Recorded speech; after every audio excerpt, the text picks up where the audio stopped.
வணக்கம் ஃப்ரெண்ட்ஸ். இப்போ நான் பேச போகிறது பார்த்தீங்கன்னு வச்சுக்கோங்களேன், ஜூன் 26ஆம் தேதி நடந்து முடிஞ்ச முஸ்லீம்ஸோட பண்டிகையான ரம்ஜான். அதாவது முஸ்லீம்ஸு மிகப்பெரிய அளவில் கொண்டாடுற பண்டிகை தான் ரம்ஜான். அந்த நோன்பு பெருநாளில் அவங்க பட்டாசு வெடித்து பொதுமக்களுக்கு எந்த ஒரு இடையூறையும் செய்யலை. அது மட்டும் இல்லாமல் நம்ம சுவாசிக்கிற காற்றுக்கு மாசுபடுத்தவில்லை, தெருக்களையும் குப்பை ஆக்கலை, சாயம் கலந்த பிளாஸ்டிக் பொருட்களை கரைந்து அவங்களுக்கு எந்த ஒரு நீர்நிலையும் மாசுபடுத்தலை, எந்த ஒரு பொருளையும் தெருக்களில் போட்டு உடைச்சு யாரையும் காயப்படுத்தலை. அவங்க நோன்பு கொண்டாடுற அன்றைக்கு யாரும் அவங்கள பார்த்து பயந்து கடையை மூடலை. நோன்பு நாளில் அவங்க யாரும் சினிமா தேட்டரில் போய் பிரச்சனை செய்யலை. அது மட்டும் இல்லாமல் ரொம்ப ரொம்ப முக்கியமாக டாஸ்மாக் கடையில் அவங்களுக்கு எந்த ஒரு சிறப்பு விற்பனையும் இல்லைன்னா பார்த்துக்கோங்களேன். அவங்கனால சண்டை சச்சரவு, வெட்டுக்குத்து, எந்த ஒரு குழப்பமும் ஏற்படலை.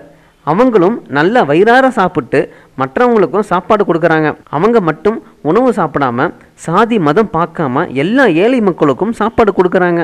ஏழை மக்களுக்கு உதவி செய்ய அவங்க பிராணிகளின் தோள்களை திரட்டினாங்க. இதை பற்றி தாங்க நம்ம இந்து நண்பர் பேசியிருக்கிறாரு. அன்பை மட்டும் போதிக்கும் ஒரு மார்க்கம் தான் இஸ்லாம். நன்றி.